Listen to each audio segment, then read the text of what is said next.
Resumido. Olá, eu sou o Bruno Natal, hoje é dia 12 de novembro e no resumido número 289, como a IA me deixou exausto. Podcasts ajudaram a eleger Trump. Os barões da tecnologia correm para abraçar o novo presidente. O humor da geração Z é calibrado por curtidas. Mascote do Vaticano vira sensação no hentai. Usuário processa o Tinder por não conseguir encontros e muito mais. Vamos nessa, resumido.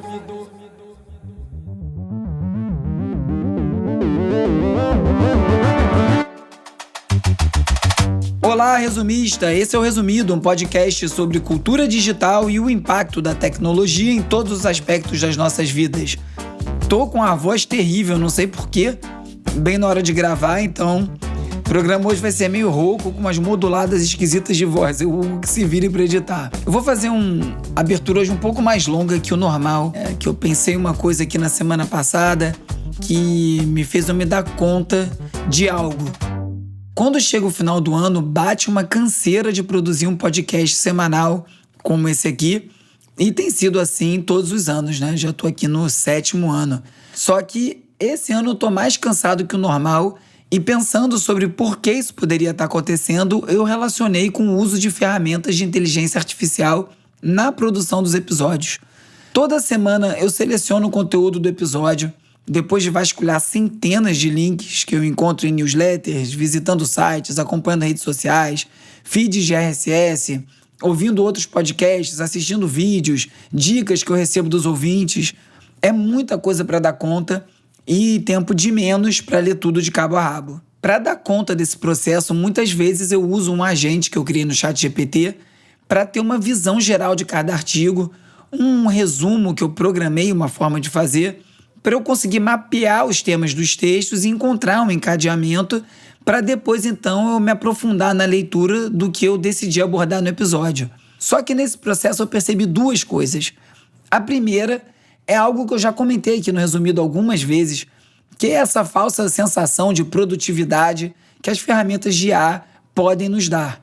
É como se fosse uma espécie de anabolizante mental. A gente acha que vai cobrir muito mais terreno do que de fato consegue e acaba saturado. E tem outra coisa, que é o fato que, em vez dessa suposta superprodutividade gerar tempo livre, o que acontece é que a gente acaba se vendo tendo que produzir muito mais em menos tempo. Bom, pelo menos é assim que está acontecendo comigo, quando eu tenho que pesquisar e ler muito mais do que antes para escrever o roteiro, a newsletter, produzir conteúdo para o Instagram, para o LinkedIn, para o YouTube, preparar reporte do mês, moderar grupo de WhatsApp, preparar palestra, buscar anunciante, desenvolver projetos comerciais para encontrar uma forma de viabilizar o resumido.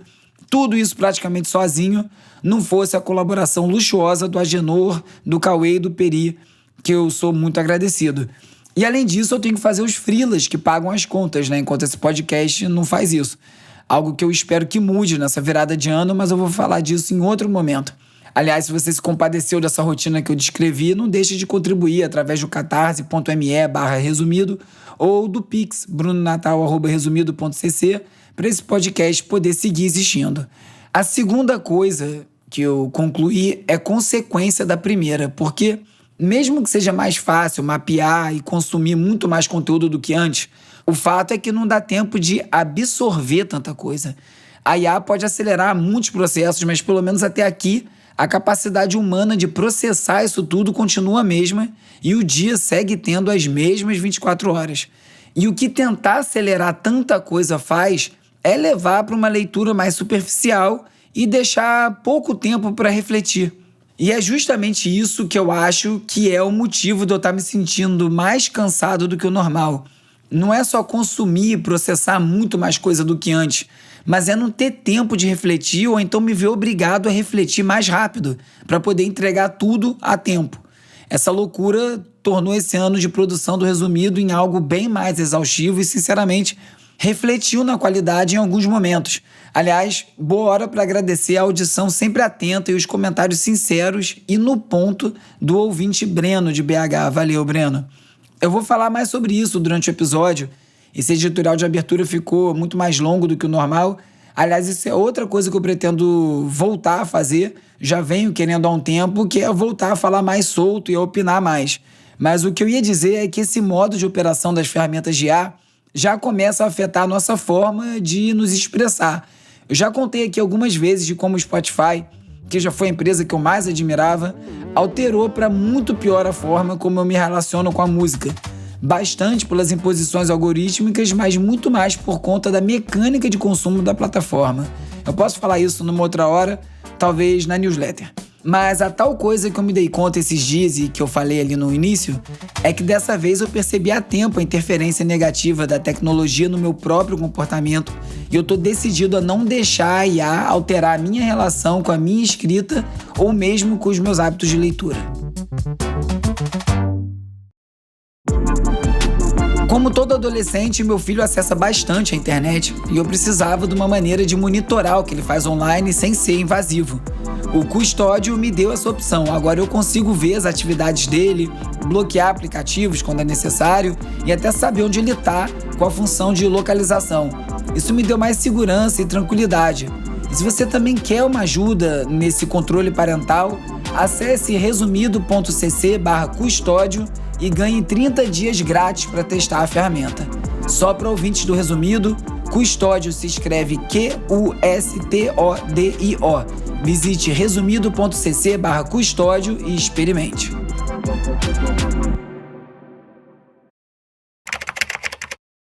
Also among the biggest backers of Donald Trump's campaign has been one of the richest individuals in the world, that's Elon Musk. Vamos de cultura digital e como nosso comportamento online ajuda a moldar a sociedade. Oh, let me tell you, we have a new star. A star is born, Elon.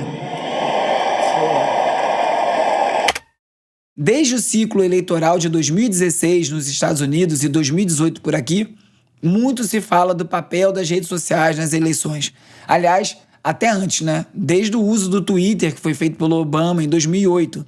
Esse assunto parece batido, mas a cada eleição parece que essa influência das redes sociais consegue ser ainda maior e aqui estamos falando disso novamente em 2024. Dessa vez o tema é como os podcasts podem ter ajudado a decidir a eleição do Donald Trump. Será que o podcast vai ficar importante e vai ter mais possibilidades para resumidos? Seria bom, hein? Segundo a Bloomberg, podcasters como o Joe Rogan, o Adam Ross e o Nelk Boys e outras personalidades conservadoras ampliaram a visibilidade do Trump tanto ao entrevistá-lo nos seus programas quanto ao declarar apoio dias antes da eleição. O Trump se beneficiou dos números gigantescos desses podcasts. A participação no podcast do Joe Rogan teve cerca de 47 milhões de visualizações. A visita ao influencer e comediante Theo Von gerou outros 15 milhões no YouTube, de onde vem a maior parte do consumo desses podcasts. Então ainda tem que somar isso às versões em áudio nas plataformas como Spotify, Apple Podcasts e outras. A gente viu isso aqui no Brasil nas últimas eleições, numa escala menor, quando o Lula e o Bolsonaro foram a podcasts populares como o Podpah e o Flow. Só como comparação, a entrevista do Trump para o Greg Gutfeld, na Fox News, que é um dos principais canais a cabo de notícia nos Estados Unidos, teve só 5 milhões de espectadores ao vivo, quase 10 vezes menos que o Joe Rogan. O Trump soube aproveitar a audiência dos podcasts tanto nos próprios programas quanto nos milhares de cortes que circularam depois de cada participação. A Wired contou que a campanha do Trump marcou uma nova fase de comunicação política ao usar os podcasts e os canais de influenciadores e personalidades conservadores como forma de se conectar com um público jovem masculino que representa boa parte do seu eleitorado. O foco não era nos convertidos, mas sim em atingir eleitores que normalmente não votam e não se informam através de mídia tradicional, indo até onde eles estão e usando uma abordagem menos formal e mais próxima. A candidata democrata Kamala Harris foi convidada para ir no Joe Rogan, só que ela se recusou a ser entrevistada por 3 horas, como é praxe no programa em conversas longas que vagam por diversos temas. Ela queria que a entrevista tivesse só 1 hora e o Rogan, claro, recusou. A Harris foi de uma miopia tripla aí, porque ela não só perdeu a chance de se conectar com eleitores indecisos no campo do adversário, segundo muitos, como não entendeu como benefício poder falar por horas com esse público e ainda conseguiu sair de medrosa ao não se garantir sustentar um papo por tanto tempo. Deu no que deu. É claro que não foram só os podcasts que definiram a eleição, mas depois da derrota ficaram algumas perguntas. Por que será que os conservadores dominam o território dos podcasts de grande influência e de grande alcance? E por que o campo progressista não tem os seus próprios Joe Rogans? Para Taylor Lorenz, da newsletter User Mag, os democratas não conseguem criar um influenciador com esse alcance porque não conseguem o mesmo financiamento e infraestrutura que impulsionam a mídia conservadora. Enquanto os influenciadores de direita recebem apoio financeiro de grandes doadores e organizações como o Turning Point USA e o Rumble, os criadores progressistas enfrentam resistência ideológica e falta de apoio do establishment democrata, muitas vezes por defender políticas contrárias aos interesses financeiros dos grandes patrocinadores, o que obriga a depender do financiamento coletivo e limita o seu alcance. Por essa parte parece até que eu estou falando resumido, né? O Washington Post destacou o bom uso do TikTok, que foi feito pela campanha da Kamala Harris, com bilhões de visualizações e conquistando novos apoios, especialmente entre os jovens. Só que para os analistas, esse alcance não se converteu em vantagem eleitoral porque mesmo com tantas visualizações, esses vídeos não tocavam nos temas mais importantes para os eleitores, que eram economia e imigração. Uma coisa é certa, nos próximos ciclos eleitorais aqui no Brasil, nos Estados Unidos, na Europa, na Índia, onde for, a gente vai falar muito sobre como a comunicação digital decidiu a parada. Mesmo que soe como mais do mesmo, aparentemente um dos campos até agora não entendeu como a coisa funciona, tanto em forma quanto em conteúdo.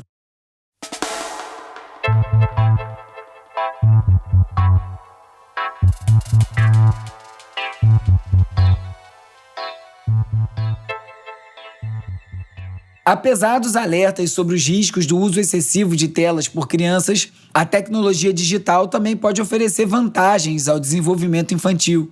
Segundo o Guardian, um estudo observou como crianças de até 3 anos interagem com dispositivos como assistentes de voz e aplicativos educacionais e como isso pode estimular o desenvolvimento sensorial e a aquisição de linguagem, além de auxiliar na formação de laços afetivos, especialmente em lares multilingües.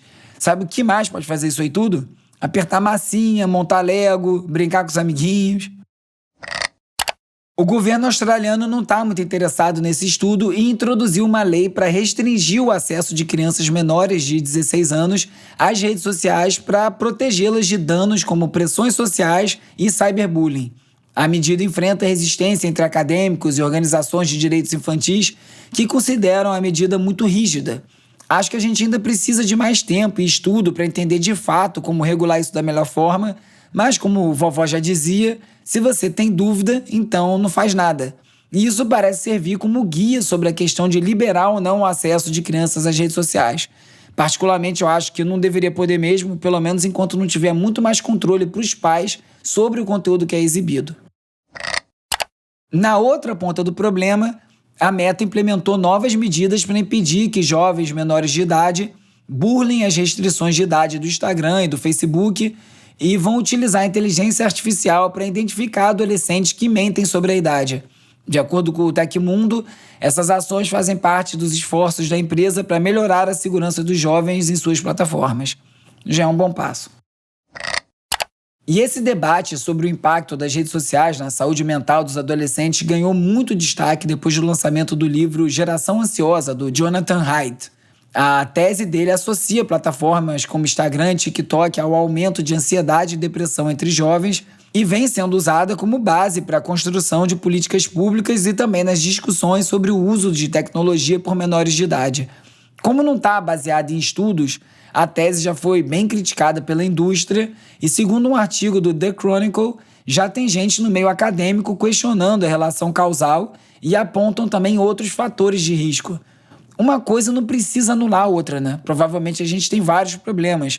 E mesmo sem estudos robustos, até porque isso tudo está acontecendo agora, né, em tempo real, não parece exatamente uma forçada de barra considerar que as redes sociais têm um papel bem grande num monte de questões sobre saúde mental. Qualquer adulto pode falar sobre ansiedade, depressão, pressão social, sentimento de exclusão, inveja e outras coisas tão legais e agradáveis que um rolezinho por um feed num dia qualquer pode causar. A Universidade de Amsterdã disse que o humor da geração Z é calibrado através de curtidas. Um estudo publicado pelo Departamento de Psicologia afirma que os nascidos entre 97 e 2012 têm as suas variações de humor alteradas pelas curtidas que recebem nas redes sociais. Esse é o primeiro estudo do tipo a usar dados reais das redes para avaliar o impacto de curtidas no comportamento dos usuários, mas apresenta pontos em comum com uma outra pesquisa, essa interna da Meta, que vazou em 2022 com conclusões bem parecidas. E, de novo, não é só a geração Z, qualquer adulto pode confirmar isso aí. O Vaticano anunciou uma nova mascote, no estilo anime, para celebrar o jubileu de 2025. A Lute, que quer dizer luz, tem cabelo azul, olhos azuis grandões, brilhantes, e é claro que a internet não deixou isso aí passar batido. Segundo uma reportagem da 404 Media, a mascote já é sensação no mundo hentai, que são os pornôs feitos com personagens de anime e que costumam ser bem explícitos. A internet nunca falha, né? Agora olha essa. Um sujeito ficou 4 anos sem conseguir um encontro usando o Tinder. E por conta disso ele denunciou a plataforma no Procon. O usuário, que é de Porto Alegre, pagou os pacotes da plataforma que aumentam a exposição do perfil, mas mesmo com essa ajuda ele não conseguiu nenhum encontro. E aí ele decidiu buscar os seus direitos de consumidor. Segundo a CNN, o diretor do Procon de Porto Alegre disse que esse tipo de denúncia é inédita. I think that every business in the future, just like they have an email address and a website and a social media presence today, I think every business is going to have an AI agent that their customers can talk to in the future. Agora é o momento de explorar as transformações causadas pelas inteligências artificiais. A business can basically, a few taps, stand up an AI agent for themselves that can do customer support, sales, communicate with all their people, all their customers. Capacidades cognitivas extraordinárias causam fascinação desde sempre. E agora a gente está vivendo um momento de fascínio e preocupação com as capacidades das inteligências artificiais. De um lado, a gente tem estudiosos de Stanford que afirmam que o GPT-4 já desenvolveu uma espécie de teoria da mente, que é a capacidade que a gente desenvolve na infância para entender que outras pessoas têm os seus próprios pensamentos, crenças, desejos e intenções que são diferentes dos nossos. Do outro lado, a gente tem pesquisadores que dizem que as capacidades das IA não passam de um truque muito bem elaborado de reconhecimento de padrões, como no caso do cavalo Clever Hands, no século XIX, que diziam que sabia matemática, mas na verdade só estava respondendo a uns sinais do treinador. E essa discussão vai muito além do debate sobre a natureza do pensamento da IA. Uma pesquisa da Universidade de Toronto jogou um balde de água fria na turma que usa ChatGPT para tudo e afirmou que quanto mais a gente terceiriza o nosso processo criativo para as IA, mais a gente perde a capacidade de ter ideias originais. Eles dividiram pessoas em 3 grupos, um que resolvia problemas criativos sozinho, outro que usava IA para ter respostas diretas e um terceiro que recebia só os direcionamentos da IA, como se fosse um coach. Na fase inicial, quem usou IA teve resultados melhores, mas a parte mais interessante veio depois, quando todo mundo teve que resolver novos problemas sem ajuda nenhuma. Quem não tinha usado IA nenhuma se saiu melhor e teve ideias mais originais. O que é ainda mais surpreendente é que o grupo que tinha recebido só as orientações da IA, não as respostas prontas, teve o pior desempenho na criatividade. Isso sugere que mesmo quando a gente acha que está usando a IA só como guia, ela ainda pode estar condicionando a nossa forma de pensar e deixando a gente menos criativo ao longo do tempo. Como eu falei na abertura do programa, é exatamente isso que eu venho percebendo na minha própria experiência. Essa falsa sensação de produtividade que as ferramentas de IA dão pra gente, como se fosse uma espécie de anabolizante mental, mas que na verdade acaba nos guiando para pensar de uma determinada forma. Isso tem um paralelo com algo que rolou no Facebook há alguns anos. Um estudo descobriu que bastavam só algumas curtidas para a plataforma te conhecer melhor do que os seus amigos, que a sua família, até que o seu companheiro ou sua companheira. Hoje, os modelos de linguagem parecem estar no mesmo caminho, não só entendendo, mas potencialmente superando a nossa capacidade de compreender comportamentos humanos. Só tem uma pequena diferença, né? Enquanto nós humanos estamos de certa forma presos às nossas personalidades, a IA pode se adaptar e mudar conforme necessário, uma flexibilidade que pode ser preocupante. Um artigo do site Towards Data Science, publicado no Medium, junto com outros estudos recentes sobre grandes modelos de linguagem, mostram que toda essa capacidade não vem de um raciocínio genuíno, mas sim de um reconhecimento de padrões absurdamente sofisticado. É como se tivessem criado não um gênio pensante, mas sim o que os pesquisadores chamam de papagaio mecânico, com uma memória acima do normal. E mesmo sendo só um reconhecedor de padrões, esse sistema já está alterando como a gente pensa e como a gente cria. Talvez o que a gente precise preservar seja exatamente essa característica tão humana de precisar tomar tempo para digerir e refletir sobre as coisas.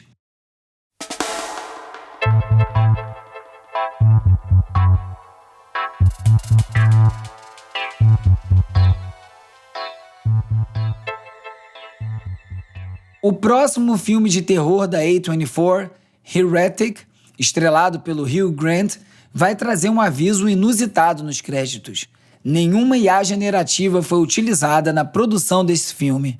Numa entrevista para Variety, o co-diretor Brian Woods criticou o uso de IA no cinema e disse que para ele isso não passa de um algoritmo que mistura várias coisas e cospe como arte. Esses avisos devem se tornar padrão até a hora que a IA vai estar tão inserida em tantas fases do processo que vai ser impossível dizer que não foi usada ao menos de alguma forma. Pode esperar. Já o New York Times levantou uma pergunta. E se a IA pudesse ser boa para Hollywood? Eu gostei desse título da matéria porque faz uma diferenciação entre Hollywood e cinema, né? Uma coisa é uma indústria, outra é uma arte, e não é raro que os seus interesses estejam em extremos opostos. A matéria fala especificamente da Metaphysic, uma startup que está revolucionando a indústria com uma tecnologia de IA que cria renderizações digitais realistas de rostos humanos e que foi utilizado no filme Here, dirigido pelo Robert Zemeckis, para rejuvenescer o Tom Hanks e a Robin Wright. Com um orçamento de cerca de $50 milhões, seria impossível criar todos os efeitos digitais necessários para contar a história pelos métodos tradicionais por conta dos custos e tempo de pós-produção que seriam necessários. Com o aumento de textos gerados por IA sendo publicado na Wikipedia, um grupo de editores criou o Wiki Project AI Cleanup, ou Projeto Wiki de Limpeza de IA. De acordo com a 404 Media, o objetivo é identificar e eliminar os conteúdos artificiais sem fontes verificáveis, desde artigos falsos sobre monumentos inexistentes até citações que remetem a publicações inventadas. Já existem ferramentas como o GPT-0 que pode ser usado para detectar esses textos sintéticos, mas a precisão ainda é limitada. Vai ser preciso editores humanos voluntários para manter a confiabilidade de um dos maiores repositórios de conhecimento da internet. E a Meta aposta em conteúdos gerados por IA para impulsionar as experiências nas redes sociais da empresa, mesmo as porcarias conhecidas como Slop IA, que é esse monte de besteira criada por IA, texto, imagem, que atola os feeds e as redes sociais, mas geram cliques, né? Porque o que importa é isso, tempo de tela, volume de clique, não importa no quê. Num informe para investidores, o Zuckerberg falou dos planos para aumentar a presença de postagens criadas por IA no Facebook e no Instagram com uma nova categoria de conteúdo. Esse tipo de post já gerou um aumento significativo no tempo de uso dos aplicativos e as facilidades para criar anúncios com ferramentas de IA também aumentou o volume de propaganda publicada nessas plataformas. Será que vai começar a farra das Big Tech? E agora é hora de falar sobre como as Big Tech moldam o nosso comportamento. O Trump acabou de ser eleito presidente dos Estados Unidos e vários CEOs de algumas das principais empresas de tecnologia do mundo correram para o Twitter, para o Threads, para o Instagram para deixar os seus parabéns. Chamou a atenção que são parabéns para lá de efusivos.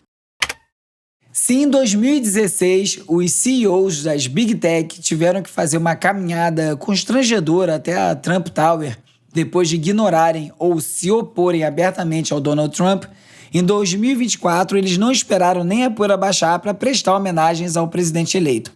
Num vídeo no @resumido.podcast no Instagram, eu mostrei como em menos de 24 horas vários dos CEOs ou donos de grandes Big Tech fizeram posts públicos bem entusiasmados para parabenizar o Donald Trump pela vitória. De Mark Zuckerberg da Meta, ao Tim Cook da Apple, passando por Jeff Bezos da Amazon, Sundar Pichai do Google, Sam Altman da OpenAI e o Satya Nadella da Microsoft, foi uma corrida ao Twitter para ver quem ia ser mais efusivo nas congratulações. Uma mudança e tanto para o Vale do Silício, que até bem pouco tempo tinha uma postura bem mais progressista. E ninguém personifica melhor essa transformação do que o Elon Musk.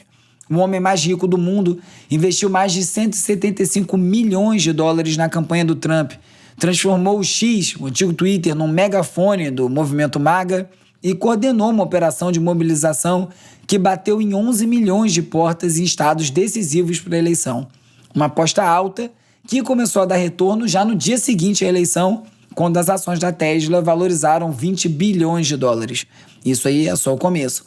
O caso do Musk é emblemático desse novo momento do Vale do Silício e não se trata só de fazer as pazes com Trump, mas de buscar ativamente os seus favores. Em troca do apoio, o Musk já articula para colocar executivos da SpaceX em posições-chave no Departamento de Defesa, que não por coincidência é um dos maiores clientes da empresa. E ele deve ganhar a carta branca para remodelar a estrutura do governo federal. Como disse um analista do New York Times, todas aquelas regulamentações chatas simplesmente devem desaparecer. Para se ter uma noção do nível de aproximação e possível interferência, de acordo com o The Guardian, o Elon Musk participou de uma ligação entre o Trump e o presidente ucraniano Volodymyr Zelensky. Lembrando que o Musk chegou a recusar ativar o Starlink, a sua rede de satélites com sinal de internet, sobre a Crimeia, para evitar envolvimento direto no conflito, o que muitos interpretaram como uma posição pró-Kremlin. Olha aí, que mudança. O Trump já sinalizou que vai desmantelar boa parte das regulamentações de IA. É uma notícia que fez a festa dos aceleracionistas do Vale do Silício, aquele pessoal que acha que regulação só atrapalha o progresso. O setor de criptomoedas, que antes era visto com desconfiança pelo Trump, agora ganha força com a perspectiva de menos controle. O Trump adotou o discurso cripto completamente e essa semana o Bitcoin está empilhando recordes históricos de preço, custando 87 mil dólares no momento que eu gravo esse episódio. E eu acho que vai para mais. As investigações antitruste contra as Big Tech também devem sumir. A gente pode dizer que a Lina Khan, a temida chefe do FTC nos Estados Unidos, já pode começar a arrumar as gavetas, porque lá ela não fica. Por outro lado, nem todo mundo deve se beneficiar igualmente dessa aproximação com Trump. O Google, por exemplo, que continua sendo visto com desconfiança pelos republicanos e é frequentemente acusado de viés contra conservadores, pode enfrentar tempos difíceis em Washington, o que explica o tweet do Sundar Pichai puxando o saco do Trump, né? E as empresas que dependem de talentos internacionais podem sofrer com as políticas migratórias mais restritivas, embora, como a gente já viu no primeiro mandato do Trump, sempre existe espaço para exceções quando os interesses certos estão alinhados. E assim o Vale do Silício, uma região que já foi símbolo da inovação progressista, e agora parece cada vez mais confortável com uma visão de mundo que prioriza o poder dos bilionários sobre a regulação democrática. Como sugere o The Guardian, a gente não está vendo só uma mudança política, mas é o nascimento de uma nova oligarquia tecnológica que funde poder estatal e comercial de maneiras até então inimagináveis.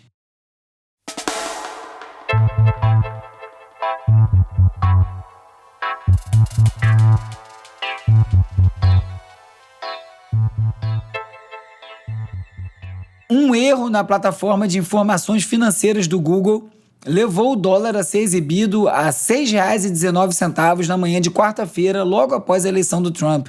Um aumento fictício de quase 8% que surpreendeu quem viu essa página.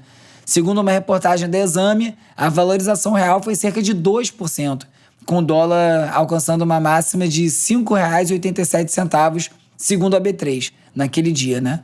O Google explicou que as cotações exibidas na plataforma vêm de terceiros e que, ao identificar imprecisões, removeu as informações temporariamente para correções.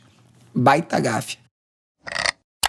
A Autoridade Nacional de Proteção de Dados abriu um processo administrativo contra o TikTok para investigar possíveis práticas de irregularidades no uso de dados pessoais de crianças e adolescentes, de acordo com normas da LGPD. A coordenadora de programas do Instituto Alana, uma instituição especializada no estudo do impacto de leis de crianças e adolescentes, explicou para a reportagem do Núcleo que boa parte do embasamento do procedimento está relacionado ao dever de cuidado, um princípio que exige que pessoas e organizações tomem medidas razoáveis para evitar danos a terceiros.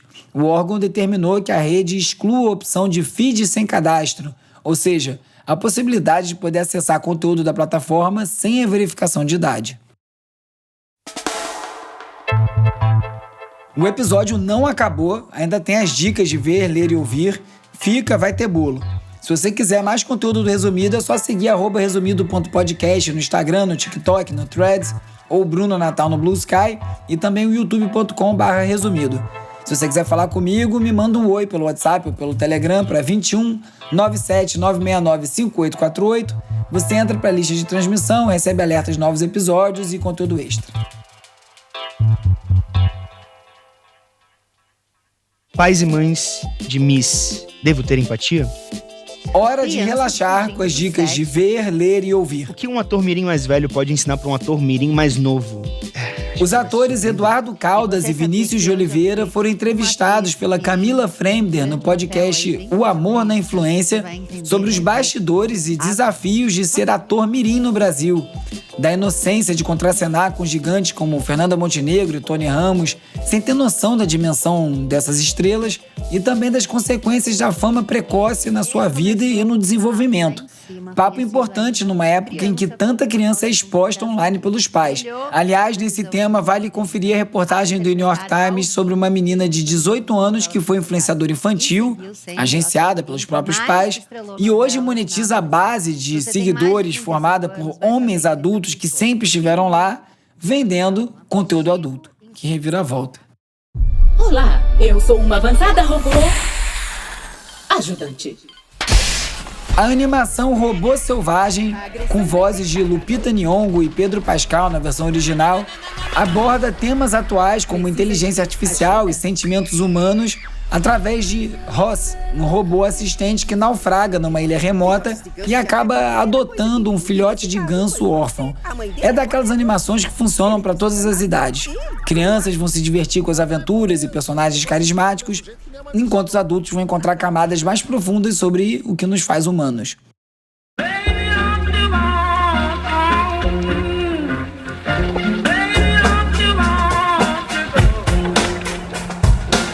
A lendária dupla austríaca Kruder e Dorfmeister, favoritíssimos aqui da casa, que revolucionou a música eletrônica nos anos 90, com seu estilo único de downtempo e trip-hop, celebra 30 anos de carreira e do clássico álbum K&D Sessions com uma turnê na Europa e nos Estados Unidos com uma banda completa tocando disco na íntegra. Fazia tempo que eu não tinha tanta vontade de ir a um show, dificilmente isso aí vem pro Brasil, então preciso arrumar um freela na Europa rápido. Quem tiver, pode me chamar. Nesse episódio, você ficou sabendo sobre como o uso excessivo de ferramentas de IA pode afetar nossa capacidade criativa e nos deixar mentalmente exaustos. Como podcasts ajudaram a amplificar a mensagem de Trump para milhões de jovens eleitores, que os CEOs das Big Tech bajulam o presidente eleito, que a nova mascote do Vaticano virou sensação em sites de conteúdo adulto, que um usuário processou o Tinder por não conseguir encontros e muito mais. Se você gosta do Resumido, espalha para mais gente. É muito importante, ajuda o podcast a crescer. Também não deixe de curtir, assinar, seguir, dar 5 estrelinhas e deixar uma resenha na plataforma que você estiver escutando esse episódio agora. Mas manda o link aí no WhatsApp e poste na sua rede social. Eu agradeço demais. O Resumido é produzido e apresentado por mim, Bruno Natal. O roteiro é escrito por mim e pelo Agenor Neto, com a colaboração do Carlos Calbuque Albuquerque. O Cauê Marques coedita o roteiro, a newsletter O Futuro Explicado e as redes sociais, que conta com animações do Peri Selmann. A edição e mixagem é feita pelo Hugo Rocha, a foto da capa é do Jorge Bispo e o tema original foi composto pelo Gustavo Silveira. Eu sou o Bruno Natal, obrigado pela audiência e semana que vem tem mais Resumido.